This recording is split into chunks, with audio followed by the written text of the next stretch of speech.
Ahora damos el paso a la doctora para que pueda comenzar. Vale, a ver si puedo compartir. Ah, me dice que no puedo compartir, que os tengo que pedir permiso. Listo. Ahí sí le... Ahora sí. sí. Vale.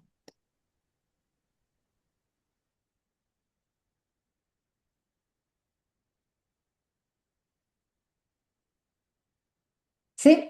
¿Lo veis bien? Sí. Vale. Sí. Si en algún momento algo no se ve o no se entiende o así, me interrumpís.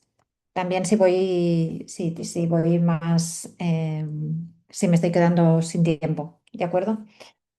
Bueno, como os decía, yo estoy en el Instituto de Biología Evolutiva y codirijo junto a Iñaki Ruiz Trillo, que os lo muestro aquí con una flechita azul. A ver si puedo ver el pointer aquí. Eh, eh, Ahí. Lo veo en un sitio y no lo veo en el otro. Bueno, es igual. Los dos que estamos debajo de la flechita azul somos los que llevamos este grupo de investigación, que lo hemos llamado Multicell Genome. Después ya entenderéis por qué. Y como podéis ver, es un grupo de investigación grande. Tenemos la suerte de tener varias fuentes de financiación y podemos abarcar la pregunta que tenemos, que ya os la cuento luego, desde muchos puntos de vista, ¿no? Una de las cosas que os quería, que para mí son muy importantes a tener en cuenta si nos queremos dedicar a la ciencia, ¿no? Y no solo si nos queremos dedicar a la ciencia, sino también cuando nos cuentan cosas sobre grupos de investigación, logros, etcétera. Y es que la ciencia nunca, nunca, es que nos intente convencer de lo contrario, miente, nunca se hace sola. La ciencia siempre se hace con un equipo y aunque en el hipotético caso de que estuviéramos solos en un laboratorio, tampoco la estaríamos haciendo solos, porque la ciencia siempre bebe de lo que han hecho los demás antes, ¿no? De alguna manera heredamos un conocimiento anterior en cualquier pregunta. Entonces, bueno, esta soy yo ahora con 54 años, con lo cual por eso puedo dirigir un grupo de investigación, porque he hecho muchas cosas anteriormente y he pasado por muchos estadios en mi vida, ¿no? He aprovechado para poneros una foto de aquí de la laguna de Icalma, que aproveché para visitar cuando vine a Chile el pasado enero. Entonces, bueno, esto fue lo que soy yo ahora, pero yo he pasado antes por muchísimos otros momentos, ¿no? Entre otros, como el de estudiante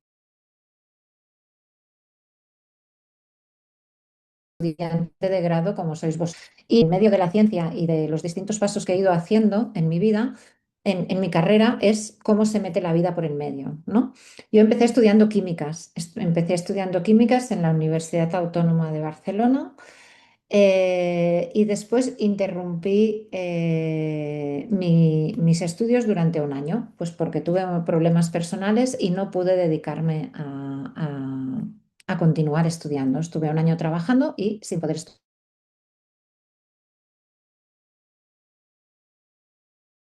estudiar. Fui a estudiar biología en la misma universidad. Y después, cuando estaba estudiando biología en la misma universidad, se se creó la licenciatura desde el primer año de bioquímica. Con lo cual, mis estudios fueron un poco, no fueron ya lineales, ¿no? Empecé estudiando química, luego hice un año de biología y luego hice los últimos años de la licenciatura de bioquímica. Con esto lo que quiero decir es que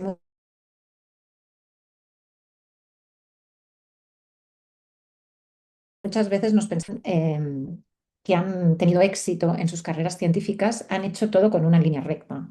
Y eso no es así, eso no es verdad, al menos en mi caso. Entonces, después de hacer la licenciatura en bioquímica, sí que tuve claro, por varias razones, supongo que por las cosas que había visto en la licenciatura, que tenía ganas de hacer investigación. Y tuve la suerte de poder tener una beca de doctorado en un laboratorio que investigaba, bueno, que en ese momento estaba colaborando en lo que era la secuenciación del genoma de Arabidopsis. Yo hice el doctorado desde el 96 hasta el 99 y durante esos años, fueron los años en los que se mejoró muchísimo técnicamente en todo lo que eran las tecnologías de secuenciación y se empezaron los grandes proyectos de secuenciación de genomas. Esto que ahora podemos hacer en el laboratorio de una manera regular, a veces podemos secuenciar un mismo organismo varias veces y nos lleva días. Todo el proceso, desde la extracción del DNA, la secuenciación y el ensamblaje de todo el genoma, esto eran proyectos internacionales muy grandes y que llevaban años. Yo con mi investigación de tesis participé activamente en lo que fue la secuenciación del genoma de la primera planta que se secuenciaba, que era Arabidopsis thaliana, que es una planta modelo y que tenía un genoma relativamente pequeño. El primer genoma que se secuenció completamente fue el de la levadura, después fue el de Arabidopsis, después vino el de Drosophila, después el de ratón, después el de humano y en estos años se fueron acabando de refinar también todas estas tecnologías hasta el día de hoy que podemos, como he dicho, secuenciar los genomas de manera muy rápida, muy fiable y en un laboratorio normal, sin tener que hacer un, un proyecto internacional con muchos grupos y mucha financiación, porque evidentemente los precios también han cambiado muchísimo. Durante mi tesis, yo participé en lo que fue un trocito de la secuenciación del cromosoma 3 y el cromosoma 4 de Arabidopsis thaliana. Entonces, mi trabajo consistía sobre todo en hacer toda una parte sistemática y muy monótona de ir de alguna manera digiriendo trozos de estos cromosomas, clonarlos en unos vectores que antes se llamaban VACs, que eran vectores de bacterias, y secuenciando bueno, teníamos un servicio de secuenciación que iba secuenciando, pero secuenciaba de manera con la técnica Sanger, no con las técnicas que se secuencian actualmente los genomas ni con los que se secuenciaron un poco después. Entonces, esto llevaba mucho tiempo. Y mi tesis consistió en, aparte de hacer toda esta obtención del material de las secuencias, en comparar y estudiar cómo era la estructura del genoma de esta planta.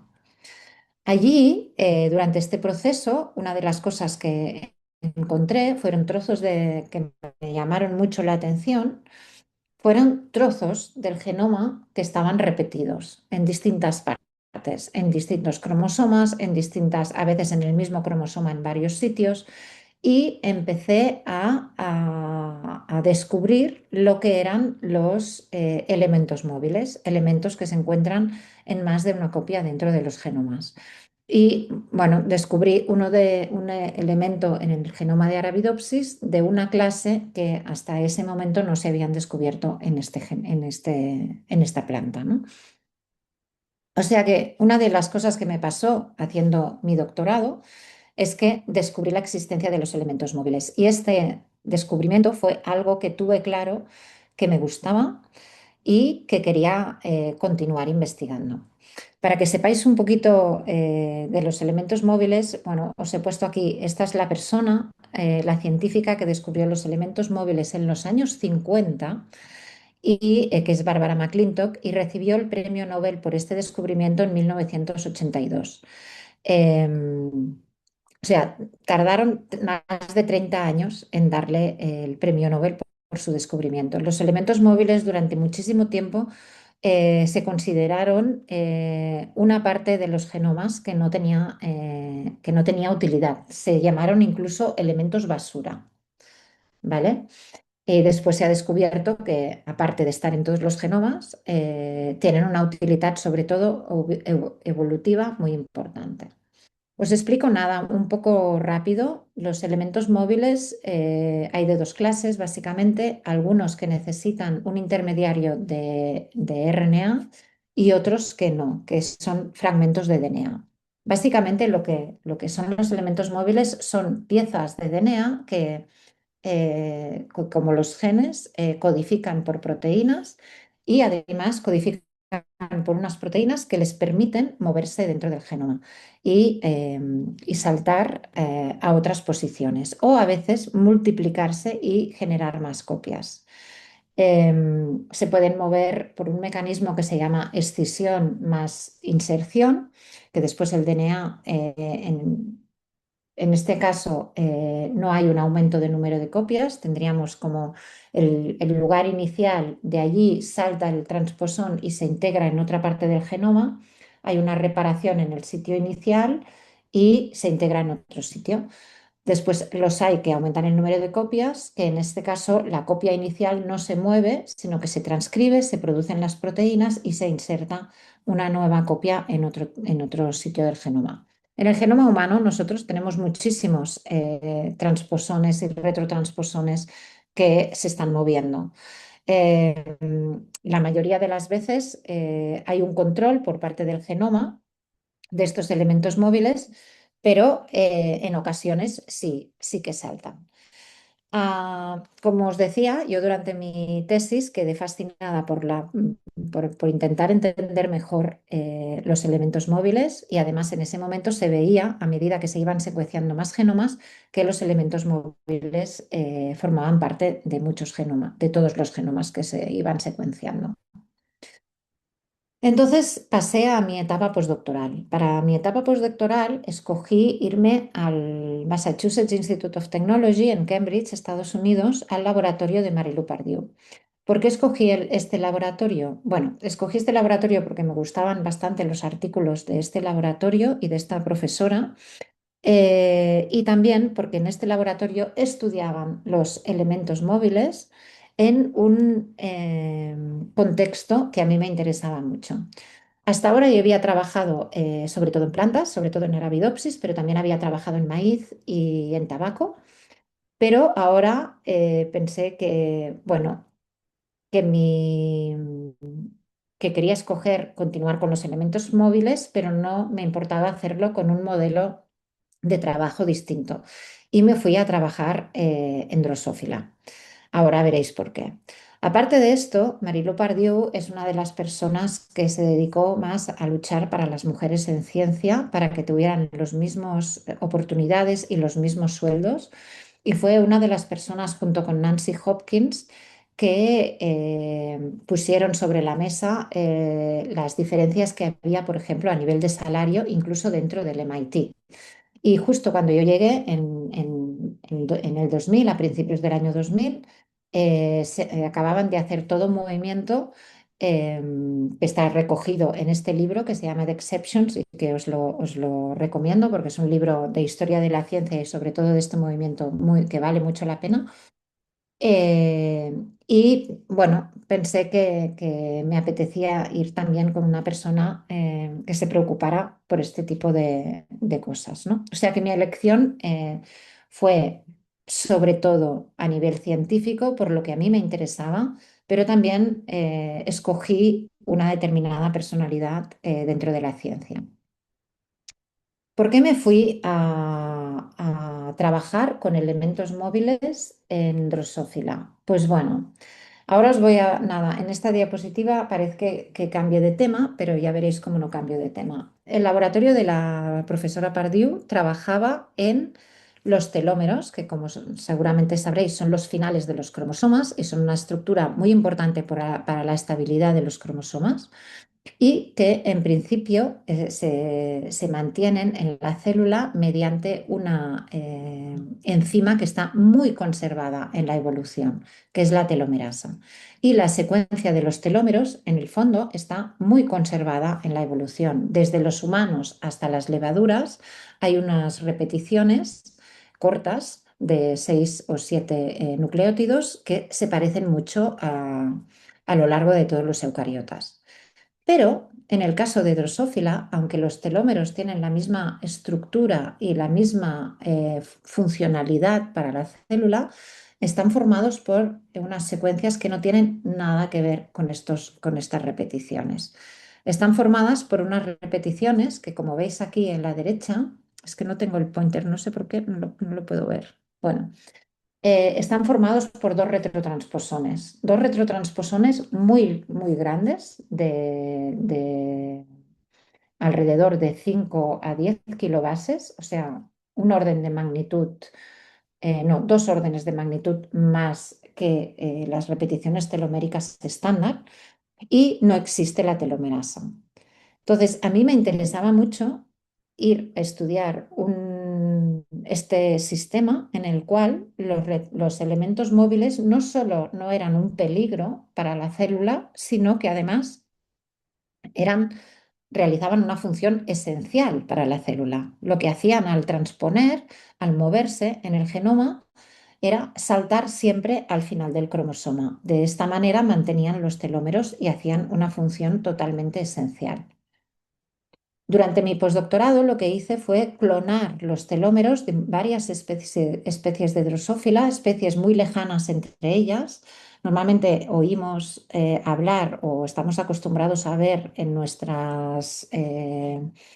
la fruta que tenemos en casa a Drosophila melanogaster, que es la mosca de la fruta, pero el género Drosophila tiene muchísimas más especies que distan hasta 100 millones de años de distancia génica. Entonces, yo me dediqué a clonar y a secuenciar varias especies, los telómeros de varias especies de Drosophila, y demostrar que esta excepción de la telomerasa y estos elementos transponibles que eran específicos de los telómeros estaban conservados en todas estas especies, de manera que no había solo una excepción a la telomerasa, sino que había varias. También se descubrió que existían otros insectos donde había la excepción de la telomerasa y otras especies, como por ejemplo los ajos, eh, también son una excepción de la telomerasa. Bueno, durante mi postdoctorado hice toda una parte de trabajo molecular, de clonar y de secuenciar y un trabajo evolutivo de comparar secuencias y de ver cómo estaban relacionados estos elementos móviles, y también un trabajo de biología celular eh, localizando las proteínas de estos transposones teloméricos en estas distintas especies y demostrando que no solo estaba la secuencia del DNA, sino que esa secuencia del DNA representaba genes verídicos que daban lugar a proteínas que, cuando se las miraba en la célula con una proteína fluorescente, se veía que localizaban al final en el núcleo de las células y marcaban lo que eran los telómeros. Así pues, bueno, durante mi postdoctorado trabajé con Drosophila y trabajé con elementos móviles con, por un lado, una vertiente molecular, una vertiente de biología celular y una vertiente de evolución. Bueno, esto os lo voy a saltar porque si no iremos muy, me voy a alargar mucho. ¿Aquí qué pasó? Aquí pasó la vida otra vez, ¿no? Lo que os decía antes es que la carrera científica evidentemente no se puede desubicar o desligar de lo que es la vida, ¿no?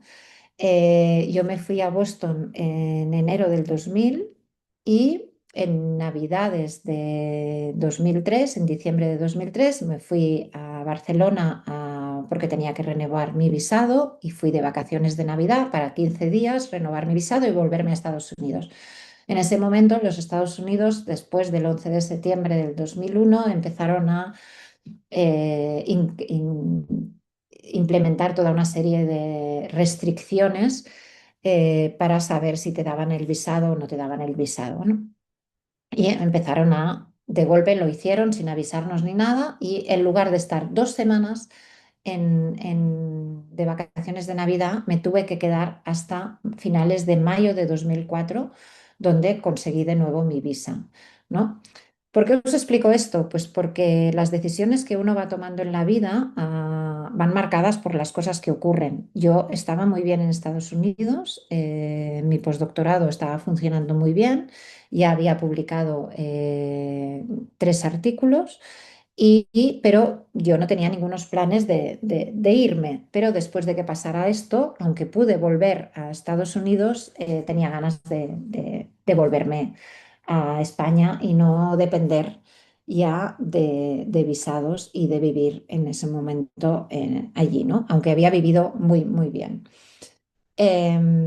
Bueno, se dio la oportunidad y conseguí un contrato para poder volver a Barcelona y poder, aquí pone el nombre de mi laboratorio, Drosophila Telomers Lab, eh, 2008-2015, pero del 2005 al 2008 estuve con contratos postdoctorales y hasta que me saqué la posición estable permanente y pude empezar mi laboratorio. Mi laboratorio, pues tal y como veis por el título, lo que quiso es continuar con este modelo. Este modelo era fascinante para mí y en el laboratorio lo que quisimos entender, la pregunta que quisimos responder con los estudiantes de doctorado y los postdocs que tuve y los estudiantes de grado también fue intentar entender cómo esta estructura de transposones en lugar de repeticiones cortas dentro de las células de Drosophila funcionaba más a un nivel más profundo, ¿no? ¿Qué interacciones había con las proteínas? ¿Cómo era la cromatina y toda la regulación epigenética de estos telómeros tan especiales? Y bueno, pues con mi equipo conseguimos describir algunos genes que, eran importantes para la regulación de los telómeros, algunos que lo que hacían era proteger el final del cromosoma, de manera que cuando no los tenías se producían fusiones teloméricas, como podéis ver en algunas de estas imágenes. Estas imágenes son cromosomas extraídos de células neuronales de las larvas de los mutantes o de los wild type y se puede ver como en el caso de los mutantes se encuentran divisiones que no se reparte bien el DNA porque los telómeros de alguna manera de distintos cromosomas están unidos. También pudimos mirar en los ovarios de Drosophila, pudimos generar anticuerpos de las proteínas que nos interesaban y pudimos mirar directamente en los ovarios de Drosophila cómo estas proteínas se estaban presentes, también en células de distintos mutantes cerebrales, cómo estas proteínas interaccionaban y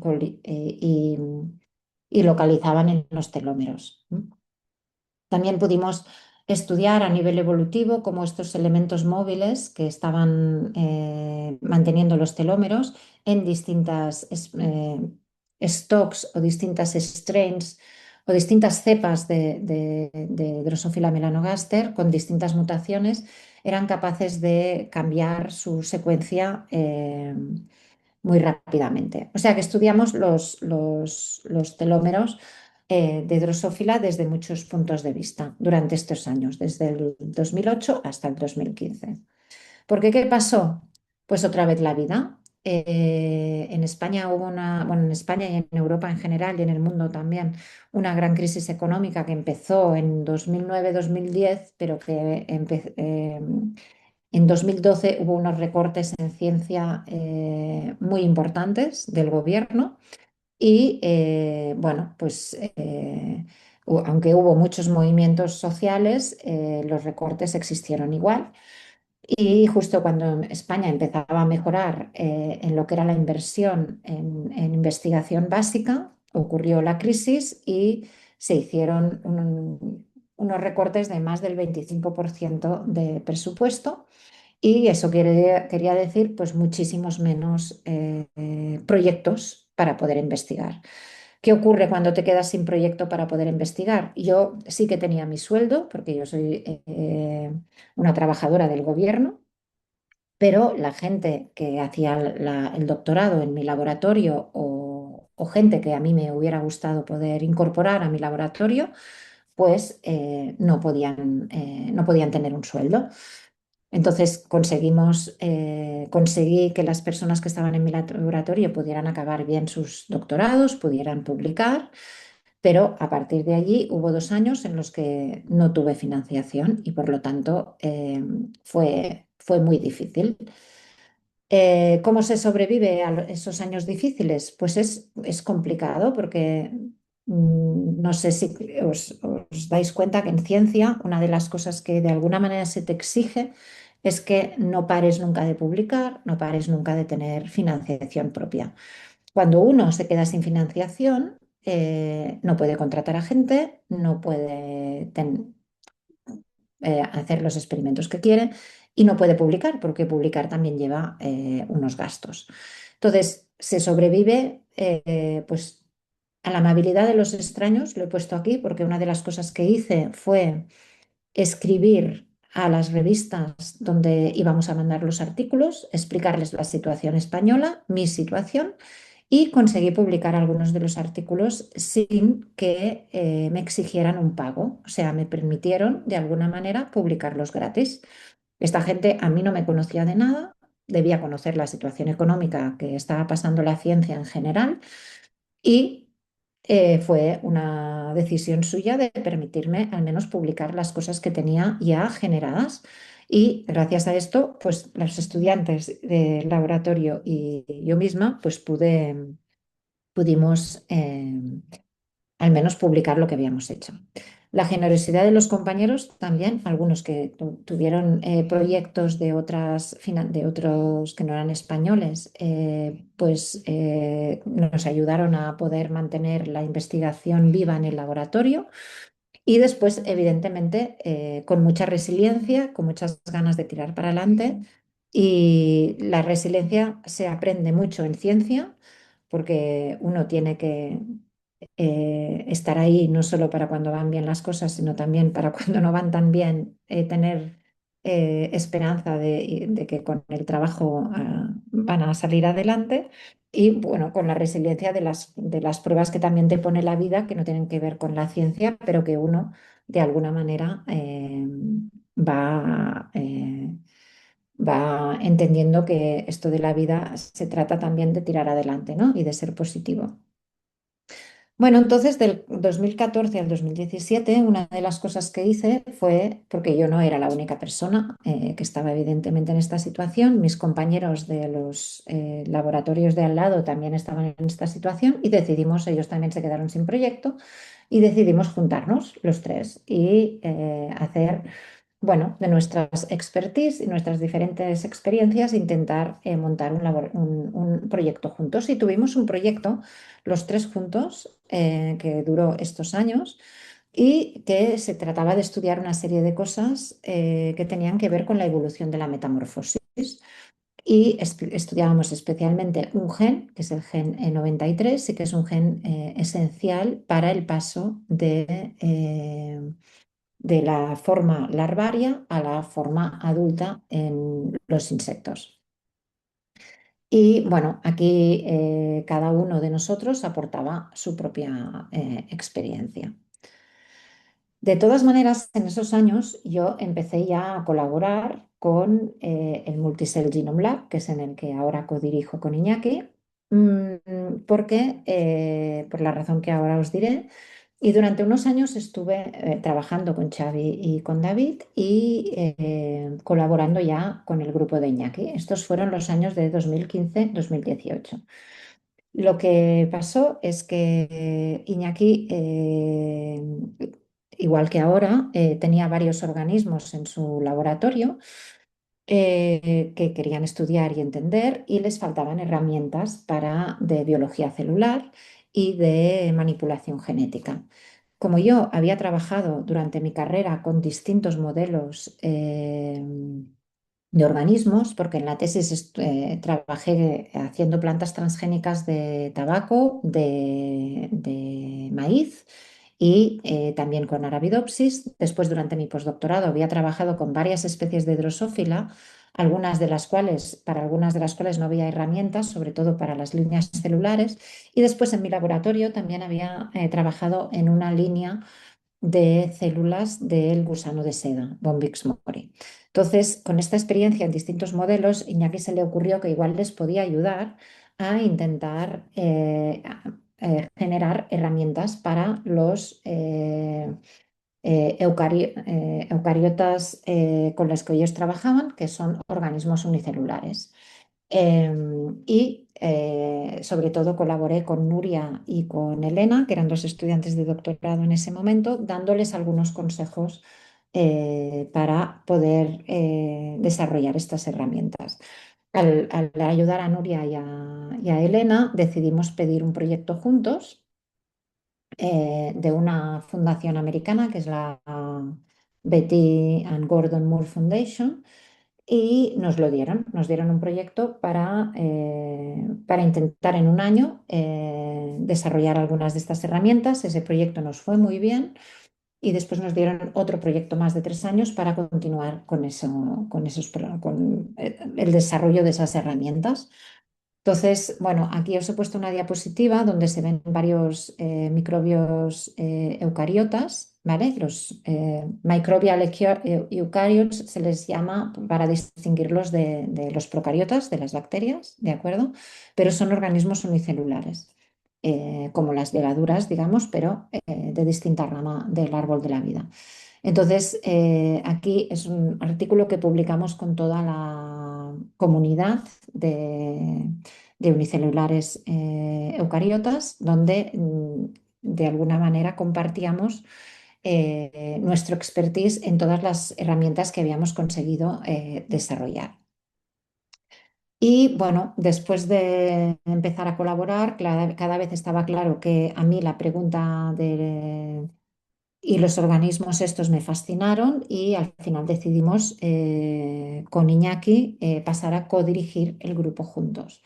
Y este es uno de los artículos que publicamos hace ya un tiempo, donde pudimos llevar bastante lejos la generación de herramientas genéticas en uno de estos organismos, Corallocytrium limasis-sporum, que luego veréis en movimiento. Bueno, pues como os digo, lo que empezó siendo una colaboración para desarrollar herramientas en distintos linajes de estos unicelulares eucariotas acabó siendo pues ya una colaboración estable. Perdonad que me está sonando el teléfono y bueno, ¿qué es lo que estudiamos en el Multicell Genome Lab? Que es ahora donde yo desde el 2018 me dedico 100% del tiempo a investigar esta pregunta. Nosotros estamos interesados en entender cómo se pasaron de organismos unicelulares a organismos multicelulares en la rama que dio lugar a los animales. ¿Y cómo estudiamos esto?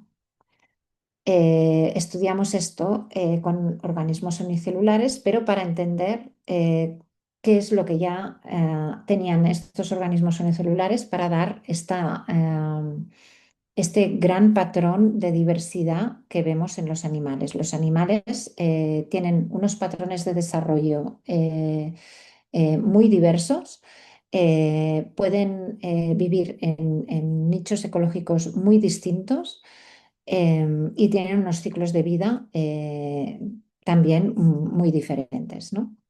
Entonces, queremos entender cómo en la evolución se pasó del ancestro unicelular a esta gran complejidad que podemos ver hoy en los animales, ¿no? Para entender esta pregunta, lo que necesitamos es primero reconstruir cómo era el ancestro unicelular. Evidentemente está extinto, no lo tenemos, pero lo podemos intentar reconstruir. Necesitamos reconstruir cómo fue el primer animal, que tampoco lo tenemos, y después tenemos que tener una hipótesis o una teoría, viendo todos los datos que tenemos, de cómo se fue, cómo se pasó de un ancestro unicelular a el primer animal. Nosotros nos dedicamos sobre todo al primero y al tercer punto. Hay otros laboratorios que se dedican a intentar entender cómo era el primer animal. ¿Y cómo lo hacemos esto? Pues como ya os he dicho, lo que intentamos es entender cómo era el ancestro, pero evidentemente no lo tenemos. Entonces, lo que hacemos es comparar lo que hay en los animales a día de hoy con sus parientes unicelulares más cercanos.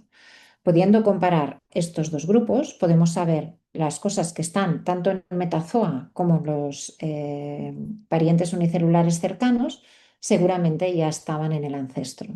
Y aquellas cosas que sean distintas, o bien se han perdido en uno de los dos linajes, o han sido innovaciones de uno de estos dos linajes, y por lo tanto podemos inferir que seguramente en el ancestro no estaba. Estos parientes unicelulares de los metazoa, de los animales, son en este momento cuatro linajes distintos: los cuanoflagelados, los filasterias, los ictiosporians y los coralocutrians. Y yo os voy a hablar un poquito de cada uno de ellos. Bueno, no de cada uno de ellos, no, os voy a hablar un poquito de algunos de ellos, porque por cuestiones de tiempo no voy a poder. Pero ¿qué estudiamos de todos estos organismos, de todos estos linajes? Estudiamos muchos aspectos distintos, porque nos interesa, para entender bien esta pregunta, no podemos fijarnos solo, por ejemplo, en qué genes tenía el ancestro o, por ejemplo, cómo podía ser el desarrollo del ancestro o em, qué tipo de metabolismo tenía, o cómo se regulaba su genoma, o si tenía células diferenciadas o no.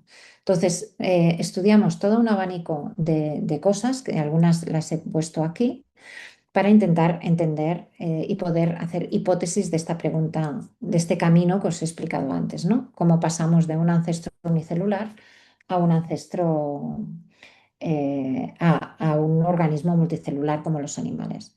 Por ejemplo, una de las cosas que estudiamos es qué genes hay, ¿no? Qué instrucciones hay en los genomas de los animales que también son en común con estos linajes. Y aquí lo que os quería ilustrar con este ejemplo es que es muy importante estudiar cada uno de estos linajes y más de un organismo de estos linajes, porque lo que nos dimos cuenta es que si se estudia el linaje más cercano a los animales, a veces se pueden hacer conclusiones erróneas. Por ejemplo, en este caso, estos son factores de transcripción muy importantes para el desarrollo y se había hipotetizado que estos factores de transcripción estaban solo en animales y habían de alguna manera aparecido cuando aparecieron los primeros animales. Pero esta conclusión ahora sabemos que es errónea. Esta conclusión se llegó porque cuando se estudiaron los cuanoflagelados, que son los más cercanos a los animales, se vio que no estaban todos estos factores de transcripción. Entonces, conclusión, es una innovación de los animales. Cuando se empezó a secuenciar organismos de los otros linajes un poco más lejanos a los animales, se vio que sí que estaban estos factores de transcripción, pero que en cuanoflagelados se habían perdido. Se habían perdido porque lo que no podemos olvidar es que aunque estemos intentando deducir cómo era el ancestro, todos estos organismos que tenemos actualmente en el laboratorio son organismos que llevan años y años evolucionando y que por lo tanto se han adaptado a sus nichos ecológicos determinados y por lo tanto habrán perdido seguramente cosas, genes e instrucciones que no les son útiles para el modo de vida que tienen hoy. Para que veáis un poco cómo ha cambiado este panorama, en 2007 todos estos genes que os estoy enseñando en la parte izquierda son genes que se pensaba que eran exclusivos de animales. Y tal y como veis, en 2022 hay muchos menos de los que se pensaba que son exclusivos de animales. O sea que los estamos encontrando en organismos unicelulares, eh, que son mucho más complejos de lo que inicialmente se pensaba que serían. Otra de las cosas que creemos que es muy importante para intentar entender esta transición es saber cuántas morfologías y cuántos estadios en el ciclo de vida podía tener el ancestro. Entonces, para entender esto, lo que hacemos también es estudiar las morfologías y los ciclos de vida de varios de estos linajes. Aquí os enseño dos casos dentro del linaje de Ictiosporians, el organismo Creolimax fragantissima, el de la izquierda, y Sphaeroforma ártica, el de la derecha, en los que tenemos un ciclo de vida que es el ciclo de vida típico que se encuentra en Ictiosporians. En estos dos organismos lo que tenemos es, en un caso, una ameba que empieza el ciclo y en el otro caso una célula esférica que empiezan a crecer y a dividir los núcleos durante varias veces, sin dividir la célula. Y forman una estructura madre que va a dar lugar a la siguiente generación, que primero solo es una estructura multinucleada. y que después va a celularizar en su interior y va a explosionar y va a dar lugar a la siguiente generación. Este es un ciclo típico de los ictiosporians, pero hemos encontrado que hay otros ictiosporians, como por ejemplo Abeoforma whisleri, que es el organismo que le llamamos de las 1000 caras. ¿Por qué? Pues porque su ciclo de vida no es tan sencillo. Puede hacer el ciclo que hacen Creolimax o Esferoforma, un ciclo que sería el que tenéis en la parte superior, pero entre medio puede hacer muchísimas morfologías distintas y tiene una gran plasticidad en su desarrollo. Aquí os voy a enseñar en este vídeo, vais a ver una célula, vais a ver muchas células, pero hay una que parece que no haga nada, cuando de golpe cambia su morfología y con este cambio de morfología lo que va a hacer es comportarse de manera distinta. A ver si funciona. Sí. Ya veréis que hay una célula que es redonda y parece que no haga nada y que de golpe cambiará rotundamente su morfología. Ahora lo hace, ¿veis? Y con este cambio de morfología lo que hace es tener la capacidad de moverse y de moverse además muy rápido. Esta es una célula que la hemos llamado célula medusa y que es una de las morfologías de Abeoforma whisleri. ¿Con esto qué es lo que os quiero decir? Pues que cuantos más organismos estudiamos de cada linaje, podemos intentar entender la plasticidad y la cantidad de morfologías que podía tener el ancestro, ¿no? Aquí os explico un poco el proceso en que se forma esta célula, que la hemos llamado célula medusa. Y aquí os hablo de otro ciclo de vida, de otro linaje distinto, que es Coralochitrium limacisporum, que antes os he enseñado el artículo donde publicamos que habíamos generado una herramienta que es la que nos permitió entender un poco cómo iba el ciclo de este organismo. Bueno, pues el ciclo de este organismo también es un ciclo curioso porque tampoco es lineal. Aquí en este vídeo lo que vais a ver es, por un lado, una célula que se está dividiendo también como un cuenocito, es decir, aquí veis los núcleos en verde, porque los hemos teñido en verde, y el resto de la célula lo veis en rojo. Entonces, es una célula que de alguna manera divide los núcleos de manera muy rápida y divide la célula a posteriori. Sería un cuenocito. Pero en el lado izquierdo se ve un poco menos. Tenéis células que lo que hacen es dividir el núcleo muy rápido, tener dos núcleos y de allí ir dividiendo las células de dos núcleos en dos núcleos. O sea que es capaz de hacer dos tipos de divisiones distintas. Ahora, en este momento, estamos estudiando un poco cómo se dividen estos núcleos, o sea, la mitosis, la función de la mitosis, y lo estamos haciendo con una técnica muy nueva que se llama Expansion Microscopy para intentar entender cómo pueden ser las mitosis en el caso de que tengamos dos núcleos o en el caso que tengamos muchísimos núcleos, como podéis ver en esta célula, que no los he contado, pero hay muchísimos. Em, Otra de las cosas que nos interesa entender es si el ancestro unicelular podía hacer estructuras multicelulares temporales, ¿no? Sencillas, en las que se unieran varias células a la vez y después, cuando por alguna razón en particular, y después se pudieran volver a un estilo de vida unicelular. Aquí os enseño dos vídeos de Capsospora oxarsaki, que es uno de los organismos que trabajamos en el laboratorio, es un filasteria, que tiende a agregarse. ¿Vale? En estos vídeos lo que veréis es que eh, hay dos poblaciones de Capsospora que ya se han agregado y cómo estos agregados a veces se agregan entre ellos.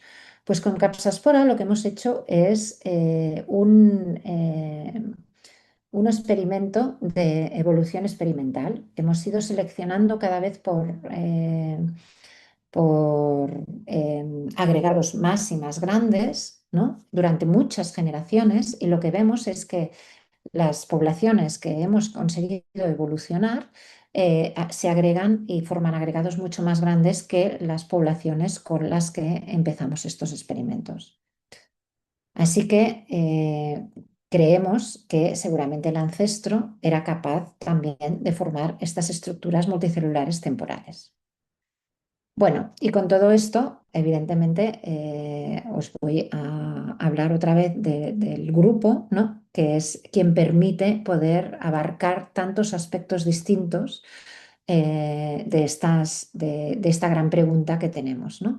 Esto no sería posible sin los estudiantes de grado, las estudiantes de doctorado, sin los postdocs y las postdocs que tenemos y sin el personal técnico que nos ayuda a seguir todas estas investigaciones y evidentemente sin Iñaki, que es parte de iniciar esta gran pregunta, ¿no?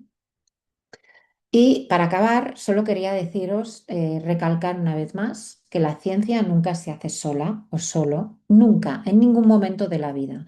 Y que hay muchas personas que te influencian, ¿no? A lo largo de toda tu carrera. Aquí he escogido, nada, unas cuantas, pero muy, muy importantes para mí, que han hecho que yo haya podido continuar mi carrera, que sea quien soy en este momento. Está desde Amparo, mi directora, mi codirectora de tesis, está Pep, que es mi hermano y es científico también y me ha apoyado en muchos momentos de mi carrera científica, tanto compartiendo el entusiasmo como ayudándome en momentos difíciles. Evidentemente está Iñaki. Evidentemente está Marilu, que fue mi supervisora de postdoc y un ejemplo en muchos sentidos. Está Claudio Scaccioccio, que es un científico de gran renombre, pero que a sus 87 años continúa discutiendo ciencia con nosotros en el laboratorio y conmigo en particular con reuniones que hacemos periódicamente. Está Mari Carmen Martínez, que es una profesora que yo tuve en bioquímica y que me introdujo al mundo de la investigación y que no he encontrado una fotografía de ella, pero sí que he encontrado la fotografía del libro que ella me recomendó y que me hizo querer saber más y querer hacer ciencia. Y está Nuria, que es una de las personas del laboratorio que ya hace tiempo que ha volado y que tiene su propia plaza en el CNRS en Francia. Y toda la juventud, como la he escogido a ella como representante de toda la gente que va pasando por el laboratorio, que nos ayudan también a crecer bueno, y que nos mantienen activos y con ilusión en el futuro, ¿no? Y bueno, y con esto ya no os pego más el rollo. Bueno, nada, hasta aquí lo que os quería explicar y espero que os haya gustado, os haya servido y bueno, y si tenéis alguna duda tanto de ciencia como más a nivel personal, pues ningún problema.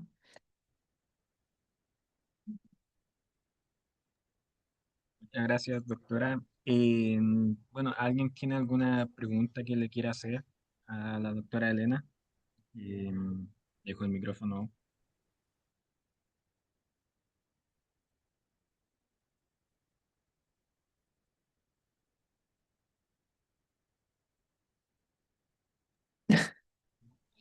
Doctora, usted hizo una pasantía en el MIT, si no me equivoco. Sí, estuve 5 años, un poco más de 5 años, sí. ¿Podría contarnos cómo fue su experiencia? ¿Qué le pareció? ¿Lo recomienda? Bueno, mi experiencia fue muy buena en ese momento, pero claro, yo hace 21 años que volví, ¿eh? Estuve allí del 2000 al 2005, a mediados del 2005. Estuve en el Biology Department, el MIT es muy grande, hay varios institutos que forman parte del MIT, está el Whitehead, están otros. Mi experiencia fue muy buena. Yo venía de España, donde había como un poco, la ciencia está como un poco más jerarquizada, ¿no? Parece que hay menos contacto con los profesores o con la gente que está, con los directores o así. Y en cambio en el MIT comíamos cada día en una lunchroom que nos mezclábamos.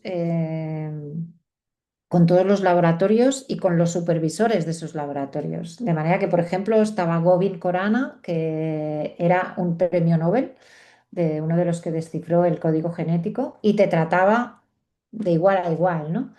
Después pude también dar unas clases a undergrads del MIT y la persona que me tutorizaba para preparar esas clases fue Bob Horvitz, que justo ese año recibió el premio Nobel por uno de de las personas que descubrió el RNA de interferencia, ¿no? Y también me pareció una persona muy fácil, muy cercana, muy humilde, ¿no? Entonces, para mí fue una gran experiencia ver que los científicos eran personas de carne y hueso, que estaban interesados en lo que hacía y que podía tener una relación perfectamente normal con ellos, ¿no? Además de la ciencia, claro, que se compartía allí, que se hacía allí, que estaba muy bien. No, si nadie más tiene preguntas, damos por terminada esta primera charla. Agradecerle en nombre de Dylan y de mí el haber aceptado Muy la bien. invitación. Y bueno, esperamos poder contar con usted para futuras actividades que Siempre que... realicemos. Muy bien. Muchísimas gracias por por vuestro interés y por vuestra atención. Muchísimas gracias a usted.